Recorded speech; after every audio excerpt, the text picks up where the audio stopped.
اعتقاد خانواده‌ام من آدم به درد نخوری هستم. اصلا من اون عضو یا آدمی که موجه داره تلاش میکنه یا بچه‌مونم حتی قبول نداشتم. اومدن ازدواج کردم، دیدم که آقا من از این دنیا اگه بخوام اونجا باشم فقط درجا زدم. من فکر کنم از پرواز اومدم پایین، هنوز هیچ زبونی بلد نبودم، هیچ جایی نداشتم برم، هیچ کسی نداشتم.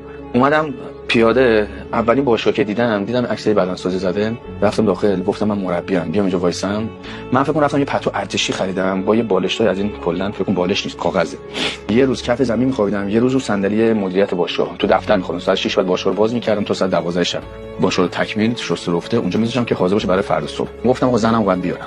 خانومم آوردم، چیکار کردم؟ گفتم پول خونه که هنوز نمیرسه، رفتم ماشین اجاره کردم، ماشین رو دودی کردم. فکر کنم خانوم من اومده بود تو ماشین، بنده خدا دم در باشگاه می‌خوابید، شیشه جلوشم اگه آفتابی رو گذاشتم، صبح تا شب اونجا اگه همون دستشون خود دور تا باشگاه.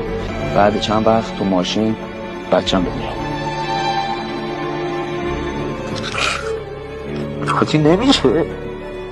بعد چند وقت یه خونه شدی پیدا کردم که مثلا یه اتاقش من بودم، یه اتاقش دو تا خانم، یه اتاقش یه نفر دیگه، توی یه ساختمون مثلا یه خوابه 6 نفر همینجا پارتیشن زدن زندگی می‌کردن دیگه خدا برای ما خواست، با تلاش خودم، استمرار خودم هر ماه میرفتم بالاتر. من از اونجا رسیدم به مربی تیم ملی که الان هستم.